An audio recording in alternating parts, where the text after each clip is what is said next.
Well, hello everyone, and welcome to Easy Mini Painting with me, Christopher Ridge. And we're going to be knocking out, the decent little chunk here of the Resident Evil 2 board game. We're going to knock out all of the zombie dogs, and we're going to get the lickers while we're here as well. These are both really, well, both sets, I should say. These are both really easy miniatures to paint because you need very few colors for each one and pretty straightforward techniques. So let's just get on to it.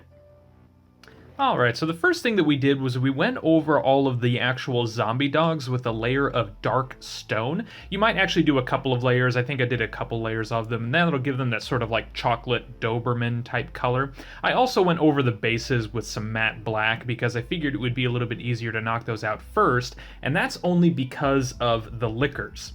And that's because in order to get the bases, you got to really get underneath their bodies like that and get your brush in there, and it might just be a little bit awkward. I got a little bit of black onto the actual miniature itself, as you can see right there. So yeah, when it comes to the lickers, you might just consider doing the black base coat first, if you want black bases. We're going to knock out some base coats for the actual lickers because, as you might be able to tell just by looking at it, this is just the regular plastic that the miniature is made from. You can kind of tell by looking at it and the coloration and all that. You do always want to get some sort of layer of like a base coat or a primer or something like that on for all of your miniatures before you start painting them. But we do want them to look red, just, we want a layer on there. So we're going to start with some dragon red, actually. And we're going to do a couple of things with this. We are going to create some layers, like some base coats for those lickers, but we're also going to fill in all of the various wounds on the zombie dogs. I'm just going to use some big old fat no-name brush here. You don't really need anything super detailed when it comes to base coats. The only thing to keep in mind is that you may just need to be careful of, not getting this onto the actual base, the black bases. But that's the only thing to really keep in mind. So we'll just knock out a layer of this dragon red onto these lickers, and then we're going to move on to the dogs after that. Alright, so then you just got a layer of that dragon red on there. Like I said, you can barely even really tell the difference, but in a way, that's kind of what you were wanting. Just having a layer of paint on there is just better than having, just the plastic itself. And we're just going to move on to the other one, and, like I said, just try to avoid getting paint onto the bases. I just think it's going to be a little bit easier to do the bases before doing the actual base coat for the model itself. Alright, a little bit something like that. So now we've just got that dragon red onto the lickers. And now, like I said, we're going to use that same color for the wounds. You might use a little bit of a smaller brush. So I'll just take out like a miniature base coat brush right here. And what we'll do is we'll just kind of dab on this dragon red onto the various wounds. And you just kind of have to look at each model and sort of figure out, like this one, this is a really easy one because the wounds are pretty prominent and they're right there. And so we're just going to go over that wound on the side of its ribs there. That should be pretty easy.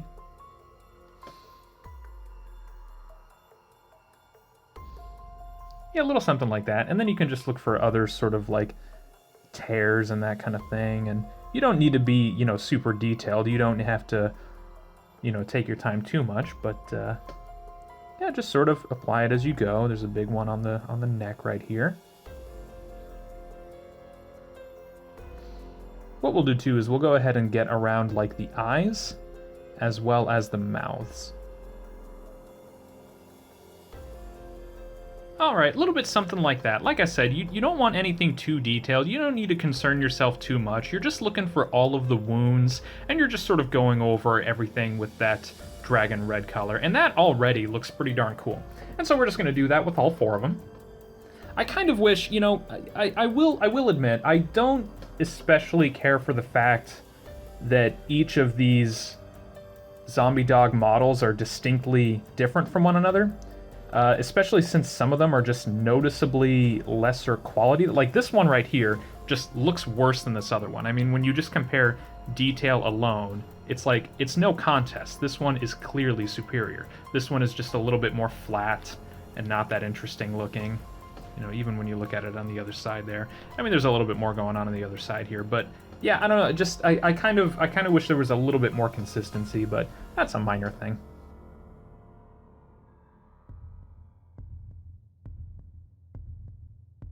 All right, and one of these zombie dogs has like a big pile of gore or something right at its feet. I don't know if that was like a thing that they felt that they just needed to put in there for like structural support or something like that, but I'm just going to go over all of it with Dragon Red, and I think that that'll be fine. All right, just a little bit something like that. So now we have Dragon Red on all of our Dobermans like that. They're already looking pretty cool, and as soon as we put on... Oh, you know what? I forgot to get the eye on this one right here. One of the eyes on here, rather. All right, next up, what we're going to do is we're going to explore some dry brushing, which I don't believe we've actually done for any of the Resident Evil miniatures yet, but it's a method that I really, really like, and it works really well for creatures like the lickers here that are very sort of like fleshy and bloody. So what I'll do is I'll take out some Barbarian Flesh, and then we're going to take out a dry brush, and we're going to dry brush most of the lickers. Now, if you saw the previous series of videos on the channel regarding the Doom board game, then you will have noted that we did this with the Mancubus and I think the Revenant as well. And so we're going to do that here. All right, so in that 3-pack dry brush, or 3-pack of brushes that we got a dry brush to go with it, just like this right here. If you don't have an actual dry brush, like something that's really meant for dry brushing, then what you can use in its place is just like sort of a flat, you know, square-headed brush like this that is sort of chiseled like that, and that will do just fine as well. If you have a dry brush, though, just go ahead and use the dry brush. It's probably a little bit more effective. So what you're going to do with your dry brush is you're just going to take it like this, and you're just going to very lightly nudge it into your little paint puddle like that. Nothing too crazy, but just a little bit. The reason why they call it dry brushing is because you've got such a little amount of paint onto your brush, it's almost dry.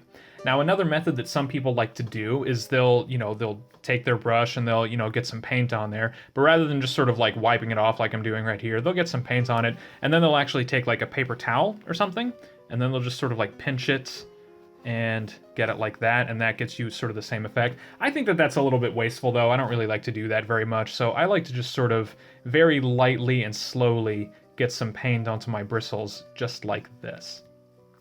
Okay. And what we're going to do is we're going to go over all of the bodies of the lickers. Now, the thing about this too is that they've got very pronounced muscle tone, and when it comes to dry brushing, you always want your brush strokes to go against all of the different like lines and contours of your miniatures. So in this case, you've got those muscle fibers that run down the thigh, sort of, down like that. So what you want to do is you want to go across them. And the reason why is because when you dry brush like this, you're painting all of the high points of the miniature, all of the sort of high contours, all of the things that stand out, and all of the deep, crevices, all of the deep little sort of like slits and cracks in the miniature will retain that base color. So in this case, the raised muscle is going to, get this sort of like muscly texture, but the, deep recesses of it stay red. That's the kind of thing that you're looking for. And so you just kind of have to, look at it as you paint it. Look for where all of the different lines go. Look for all of the different, muscle fibers and that kind of thing when you're painting it. Don't just go across the whole thing like that. But yeah, this kind of thing right here.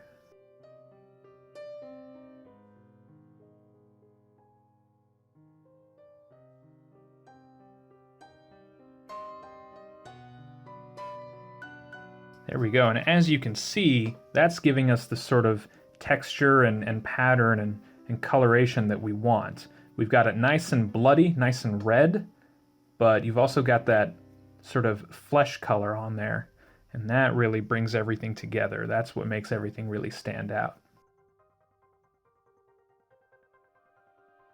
When it comes to doing the heads of the lickers, I think that the brains on top are supposed to be like exposed brains, and they're not going to have that sort of flesh color. They're going to have sort of a brain matter like gray color. So we're actually just going to go ahead and not bother with the brains, just kind of go around everything else. And also the tongues. The tongues, you just want to keep them totally red, and I think that that'll be just fine. But everything else, arms, legs, claws, all that kind of stuff, go ahead and just go over with this Barbarian Flesh color.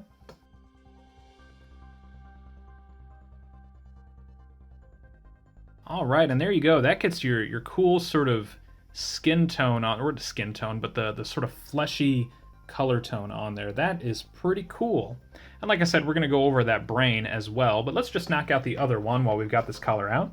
This one's probably going to be a little bit easier just because his torso is, you know, facing downward, so you don't even really have as much surface area to have to worry about.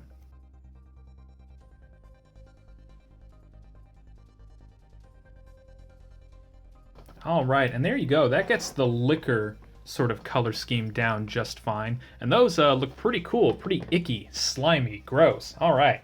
And then, like I said, we want to get the brains on there as well. We want to get that gray matter, so we'll take out some ash gray, and we're going to use that just to very lightly, very quickly touch up all of the brains. And you're just going to use the same type of brush after cleaning it off.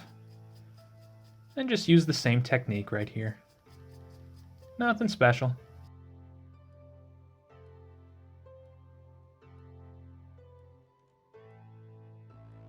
And there you go, that just gets a little bit of sort of a brain-like color onto the liquors there. And that'll be just fine. All right, and you know what? There's very little else to do. We're gonna do a quick shade for the Dobermans, for the zombie dogs, and then, yeah, that's pretty much it. And then we'll just kind of go over with a little bit of glistening blood, just, you know, just for some final touches. But what we're gonna do is we really want those zombie dogs to be nice and dark, so we'll take out some dark tone, and we'll use that.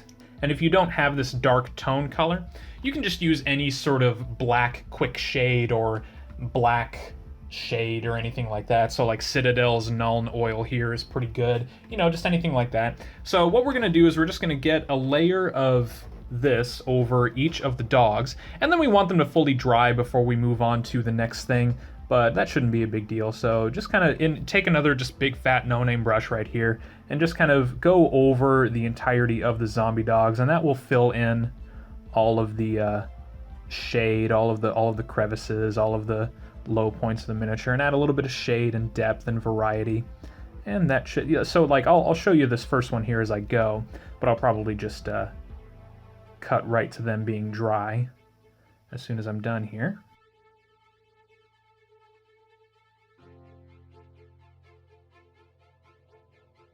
There you go, that just fills in everything. And again, it's kind of hard to tell right now just because it's still drying, so it's still kind of wet and shiny, which is kind of messing with the color a little bit. But it'll just sort of add a little bit of shade to the miniatures overall. This is going to be a really good one because the detail work is much better on this particular sculpt. But yeah, you're just going to get this quick shade on there. Like I said, this dark tone, or, you know, like a black Nuln Oil, you know, whatever kind of brand or variety that you want to use. And then you're just going to let them completely dry, and then we'll move on. Alright, and now those zombie dogs are pretty well dried. They're pretty much complete there. Yeah, they're very dark, but that's okay. I think that they're sort of dark in the original game, so that's not a huge deal at all. Now why don't we just bloody them up a little bit? So we'll just take out some glistening blood, and we're just going to add a little bit of blood to each one, and I think that that'll just be a nice little touch-up. Yeah, that's the thing, is that both of these miniatures, the lickers and the zombie dogs, are so easy to paint that you might as well just knock them both out all at once, you know? But that's just a personal preference. And similar to how we did the, you know, the regular zombies in all the previous videos, just sort of, you know, take it as you go. Don't go too crazy. Have a little bit of restraint, but don't be afraid to also get some substantial blood on there too. So you can just take out any old brush, doesn't really matter what, and you can just kind of apply it lightly, kind of splatter it around a little bit, and then bring it down, and that'd be just fine. Again, these zombie dogs are very dark, so it's not going to be hugely noticeable, but it's just going to be that extra little chef's kiss of nice work. So we'll just kind of apply this very lightly onto each wound. Again, just kind of smother it around and mix it up a little bit. We'll get some onto their mouths too, like they've been eating some. Just a little bit like that. Again, nothing too crazy. A little bit something like that, and that will do just fine. Can you please focus? There we go, that's a little bit better. A little bit something like that. You don't need to do anything too intense or too hardcore. I feel like it might be a little thick on there, so why don't we just kind of push that up a little bit. That'd be fine. If you really wanted to, you could take like a dark gray color or something, and you can like very lightly paint each rib on there, but I honestly wouldn't even worry about that. So we'll just do that with all of these little zombie dogs as we go. And again, just sort of take it as you go and just sort of splotch it and get it on there and just kind of mix it around. Don't go too nuts. Don't just apply it over the whole miniature. Have a little bit of restraint. Bring it down a little bit, and it'll be just fine. I've said this before in some of the previous videos, but this glistening blood stuff is okay. I don't love it, but it gets the job done. You know, it's good enough. But if you can, get your hands on Citadel's Blood for the Blood God. It is the absolute best thing that you can get for actual wet blood. So if you can, get your hands on this stuff, use it. It's just better. It's just a great product. But if you don't have that, and you bought the Army Painter Mega Paint set, then this Glistening Blood will do just fine. Again, I don't love it, but it's fine. It gets the job done. Alright, and that's about it for all the zombie dogs, and I think that they look pretty complete. I think that that will be just fine. And then we'll just do the same thing for the lickers. I would just add, you know, I would add some at like their hands, you know, stands to reason that they'd be crawling around and slipping and sliding in a bunch of blood and that kind of thing. So you can add some here. And like I said, they're already pretty red and pretty bloody. You're just wanting to get this for where you think there would be a lot of blood. So what I'll do actually is I'll just cover the entirety of their tongues, because it stands to reason I think that their tongues are nice and slippery and bloody. And you get some just like right underneath their tongue, like that, kind of coming down their chin a little bit.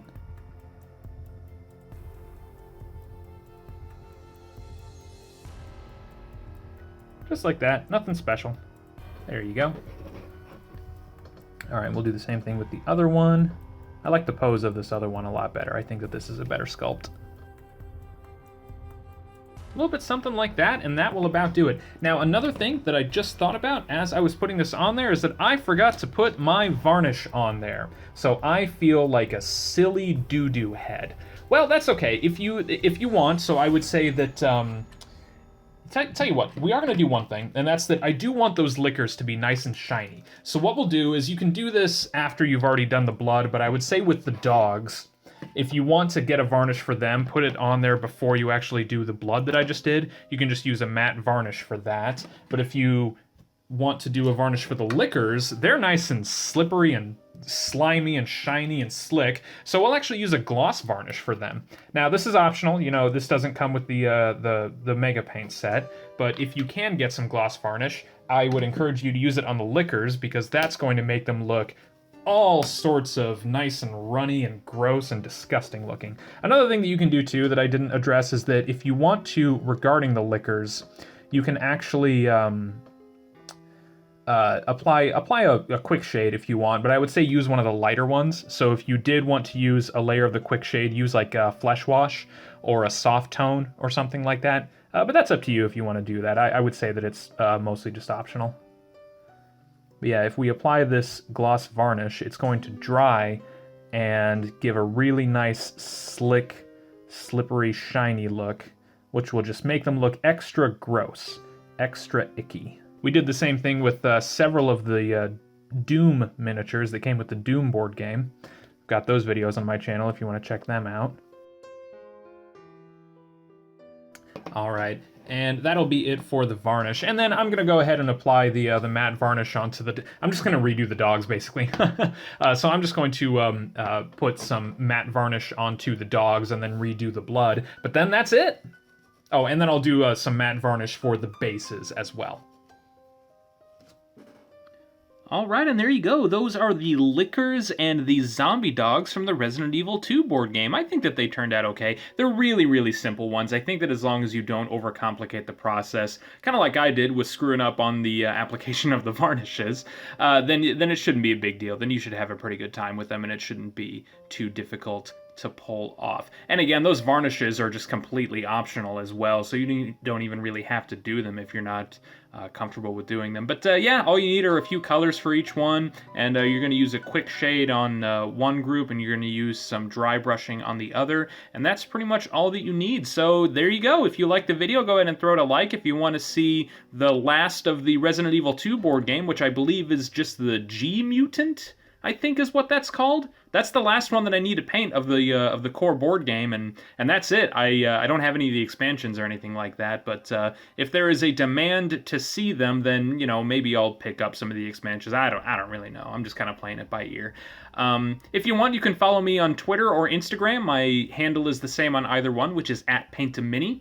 I'm just kind of myself on Twitter, but I'll post, some miniature painting stuff on Instagram and that kind of thing. So you can follow me on either of those. So I won't take up any more of your time. Thank you, everybody, so much for watching. We'll see you next time.